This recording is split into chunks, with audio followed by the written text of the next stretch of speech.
just ahead, China's biggest province underwater after what's been dubbed the heaviest rains ever. 我们官方的一个通报是100人一遇嘛，100人一遇就是100人才一遇。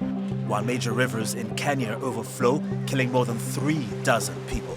Disaster imefanyika leo, hatujai shuhudia disaster kama hii. Another global heat threshold is crossed for the 10th consecutive month. Is anyone to blame? What about net zero targets? Is anyone meeting them? There's some cynicism about whether these pledges are real. And a cartoonist creates animations about global warming. It's a one-man show to educate the masses. Change starts with you. That's the kind of agency that you want to impact on kids. Just 2 degrees is on.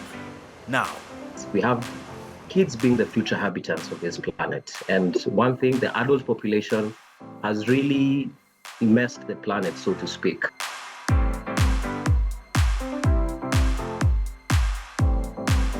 China is reeling from devastating floods. Record-breaking rain at the end of April stranded residents and submerged entire neighborhoods. The deluge has drenched the capital Beijing, southern Hebei province and also Guangdong province, a commercial and trading center that's home to 127 million people.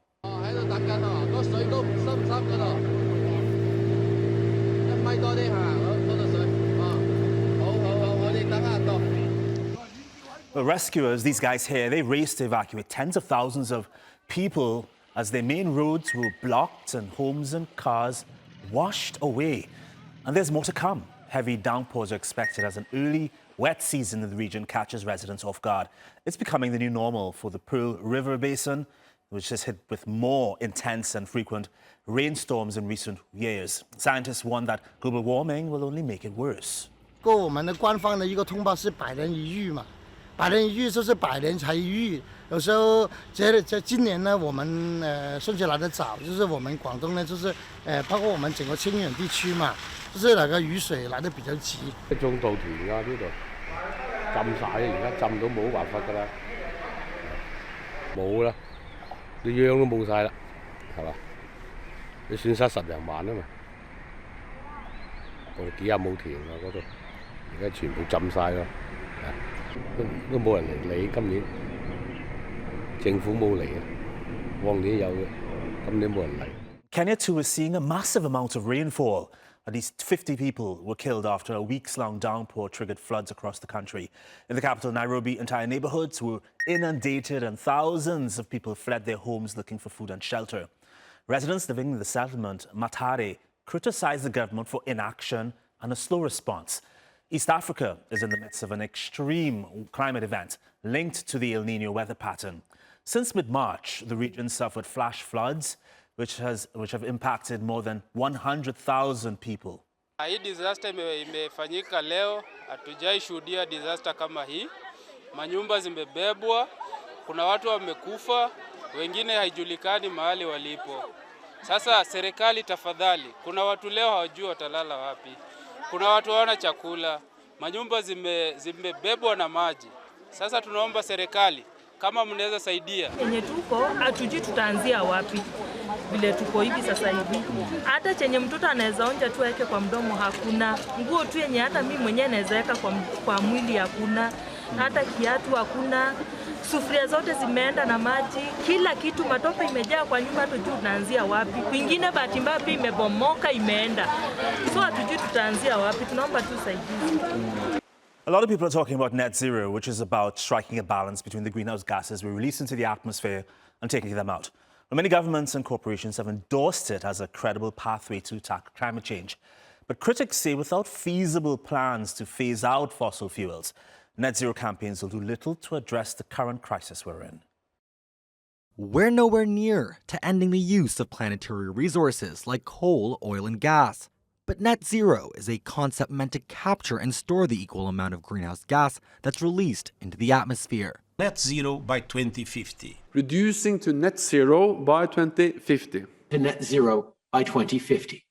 A more pragmatic, proportionate, and realistic approach to meeting net zero. More than 140 countries have announced net zero targets for the middle of this century. And thousands of large corporations in sectors like aviation and shipping say they too are on board. But these claims have often been used by high-emitting companies to greenwash or deceptively use green PR to cover their policies, which are decidedly environmentally unfriendly. The reason you're seeing everyone from oil and gas companies to consumer goods companies to banks saying they're net zero is because they think that that's good for business. There's some cynicism about whether these pledges are real, and the reality is there are some real challenges. So we're pretty clear on what you can't do. So if you cannot invest in new fossil fuel supplies. So if you say you're net zero, I'm a high ambition on climate, you can't be continuing to invest in new sources of fossil fuel supply, which is the problem. Two, you have to cover all your emissions. You can't just say that you're reducing your emissions, we're only covering part of them. That includes your suppliers. You need to be working with your suppliers to reduce emissions. You can't just buy cheap credits, often with low integrity, instead of reducing your own emissions. You actually have to do the work. Net zero discussions also distract from the harm still being done to the planet, and that we are not on course to reach net zero targets by 2050. Many experts agree. To truly avoid the worst of climate change, fossil fuels must be phased out and replaced entirely.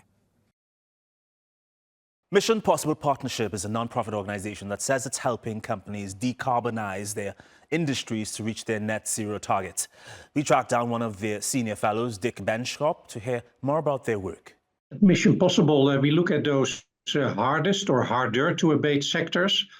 Then it's a couple of industrial sectors. You have to think of chemicals, of steel, aluminium, cement and concrete, and also in mobility, aviation and shipping and trucking. And together, they account for about 30% of the global CO2 emissions. So they're extremely important. And we see renewables really on their way, wind and solar. And now it's the turn for industry. And we need the industry to decarbonize, get rid of the CO2 footprint, also because of other sectors, because of the aviation fuel we have to produce. And we have to produce green fertilizer for agriculture. So it's really the time for industrial decarbonization now. What do you think are the barriers to progress that Mission Possible Partnership would like to see overcome? There is, of course, a couple of issues that companies face when they want to decarbonize their processes, and it's huge investments. You have to go from natural gas to green hydrogen. The green hydrogen has to be produced and has to be available. For that, you need wind or solar energy in order to be able to produce green hydrogen. They need to have customers, access to markets. They need to have access to finance. So there's a number of barriers that those companies face, and we work with them to identify those, see how they can help them. You will see clusters of development around ports in areas like Houston in the US or Rotterdam in the Netherlands. And you need some government support or some regulation, and it will not be the same elsewhere, but there's a clear, what you can call a set of levers that will help companies on their way to get to first projects and then to scale up, because that is the name of the game. I have a question about Mission Possible Partnership's role in this advisory, in advising governments and organizations to push forward in achieving their climate goals. For example, your board of directors includes companies in high polluting industries. The Royal Schiphol Group is an airport company. One High Lines is a shipping company. The Bank of America, according to the New York Times, had pledged to stop financing coal, but has backtracked, saying such projects will instead be subject to enhanced due diligence. What are people to make of Mission Possible Partnership's recommendations and strategies? Can you be trusted? We are a combination of businesses, and many of them are climate leaders, and of think tanks and NGOs. We are a non-profit, and our purpose is to drive this sustainability in industry, which is really the thing that is on the table now. We want to work with businesses because we need them. We need existing businesses to transform into businesses that produce green products in a clean way. And you will need innovation, you will need companies from the outside like H2 Steel in Sweden or World Energy in sustainable aviation. But you would need in steel, you would need Tata or ArcelorMittal. In aviation, you would need Neste and BP and other existing companies. Commitments are in place by many companies. You see them trying to get to first projects. And we have published a global tracker that shows that there are now many projects announced, not enough yet, let alone the projects that really have reached the investment decision or are in operation already. And we need to do more. It has started, but we need to accelerate. And for us, the key is to work together with businesses. MPP is a kind of a collaboration maker to drive that change. Do you support a complete transition away from fossil fuels, or does your company believe that fossil fuels still have some sort of role in the future of the planet?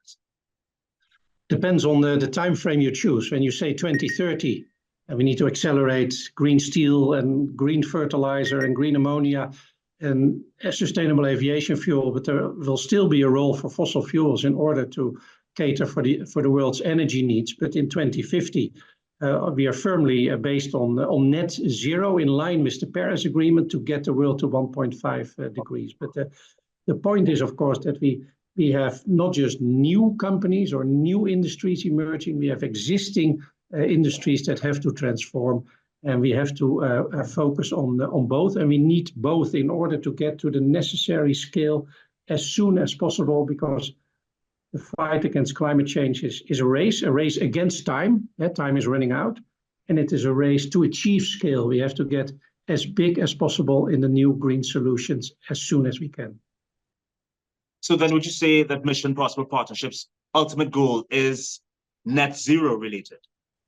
Absolutely, and that means a world where there are no fossil fuels left, or they have a very limited role and they are compensated for. But that's not the issue. We have the solutions now. We have the pathways, and we have charted that we can get to the alternatives, to the green products, to the low carbon products, and there will be still a lot of innovation and new things will have to happen as well. But there's no reason not to start now, and that's really where we are operating to get to those first projects. Get the green steel plant operated, the green ammonia plant, produce the sustainable aviation fuel, the methanol for shipping, get that going, and then take care that all those involved in the uptake of that play their role as well, that the markets develop and not just finger point at the suppliers. We can all play a role, whether we are a producer of the green products, but also the consumer of the green products. With world hunger on the rise, it's hard to imagine food waste being a problem, right? But it is, and on a shocking scale. On April 24th, that was Stop Food Waste Day. The people behind the UK surplus food app, it's called Too Good To Go, revealed just how bad the problem is, with research that found tens of millions of food items are wasted across the country every single day. Too Good To Go says as many as 19.4 million food items are thrown away daily across the UK. The app adds that 1 in 4 Brits tosses food away based solely on the best before date, without checking if it's still edible. The figures are more alarming on a global scale, according to the Stop Food Waste site, which says 33% of all food produced is lost or wasted yearly, and that 25% of the food thrown out could feed all 795 million undernourished people in the world. And here's an interesting fact. Guess when the most food is thrown away? It's on Fridays, Saturdays and Sundays. That's because people don't know what to do with their leftovers from the week. Well, we spoke with Jamie Crummie, co-founder of the Too Good To Go app, about what inspired him and his colleagues to respond to the problem of food waste. So Jamie, congrats on your app. Just talk to us briefly about what the app does. Yeah, it'd be my pleasure, and thanks again for having me on board. So Too Good To Go is a social impact company that fights food waste.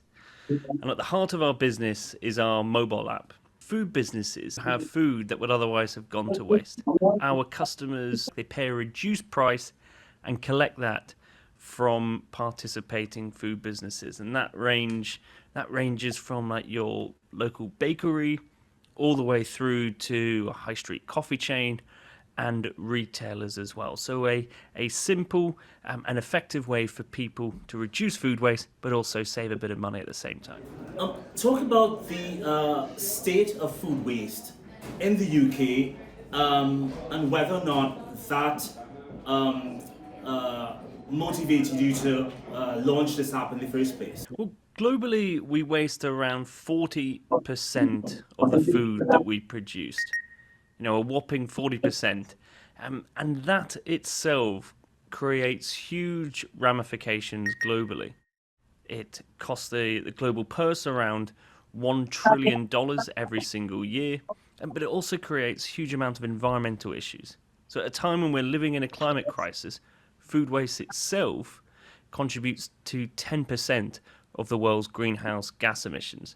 So myself and my co-founders, we really wanted to create a platform which not only, inspired people to reduce food waste, but empowered them as well. A tool which enabled people to go and collect food from businesses, so none of that food had to go to waste.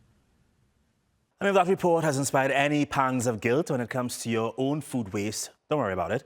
You may not have access to a food waste app, but there are ways to stretch your pantry and get the most out of your mealtimes. For instance, you can get creative with your leftovers. Instead of buying something new for every meal, don't be afraid to adapt what you have into a new dish.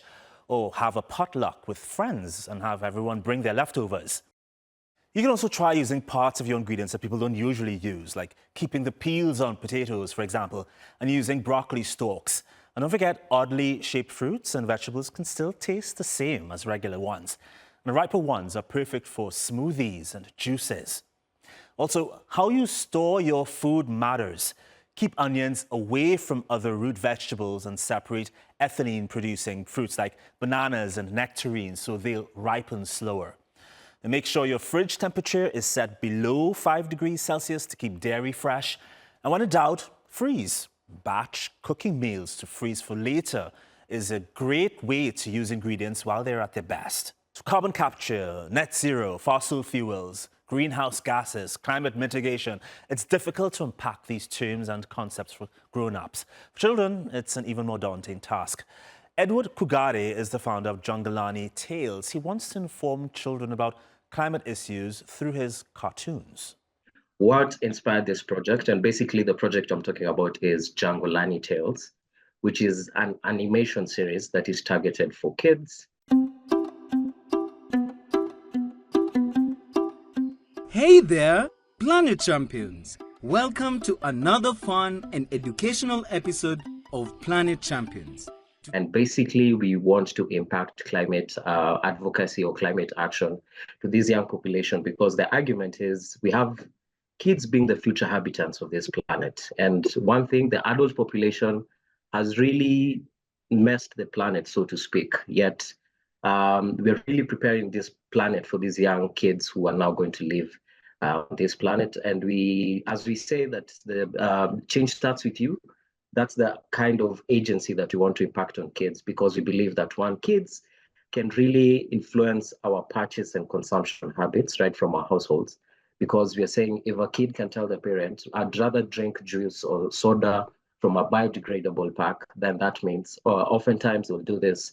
If a kid says, how about we sort waste from home? We don't throw all our trash in one bin. Let's have plastics aside. Let's have organics aside. Let's have non-recyclables aside. So we see kids as really a big agent in this agenda of impacting climate change behavior.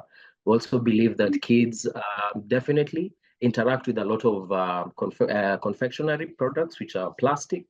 So if these kids are able to dispose some of this plastic that they interact with, well, then we feel that we'll be making a big impact.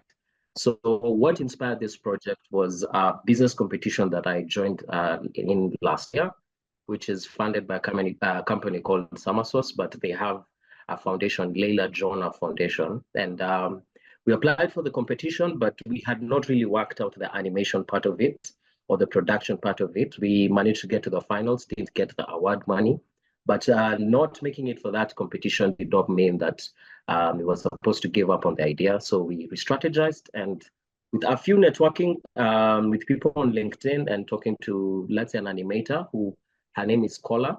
We talked with her and I was like, this is a project I'm working on. I'd want us to collaborate. I'd want us to get out there. So as we speak right now, we've just started posting our content, and our goal is to have a lot of brand visibility and attract a lot of partners and stakeholders for us to have the maximum reach to that target audience of kids. Yes, hope I answered you. Your videos share quite a bit of information that are quite useful, I've noticed. But you also just said that humans, not humans, adults have messed the planet up. Have you given up on adults? We have not given up on adults, because how we were looking at it is, if you look at all this climate advocacy that is out there, a lot of messaging is centered for the adult population. If you look at the conferences, the meetings, it's a lot of scientific jargon, it's a lot of carbon credits, carbon emissions, and some of these concepts are very abstract to kids. So if, for instance, we have inclusivity for kids in some of these platforms, where kids can have this information, they can actually participate in this.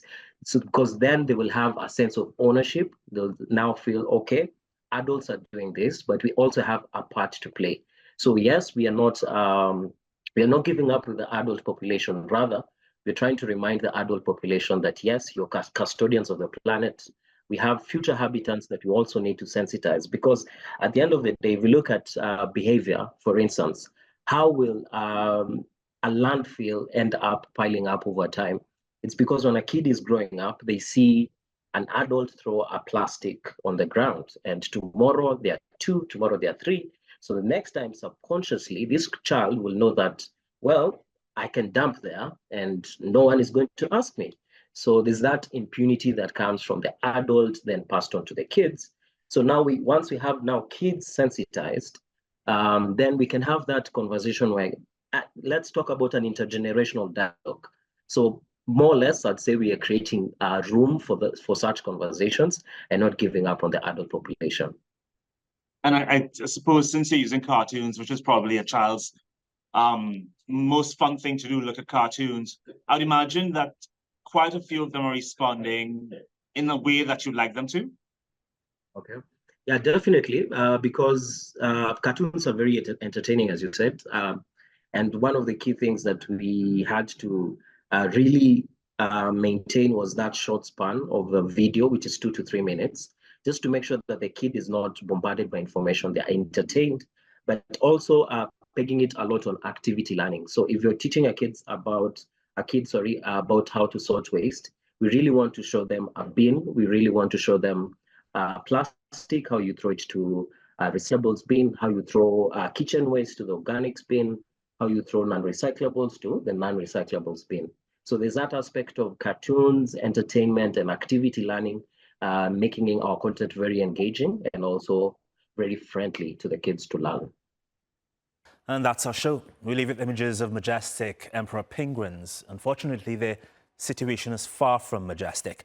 A new report by the British Antarctic Survey found that melting sea ice has worsened since last year. And that's led to the demise of even more emperor penguin chicks.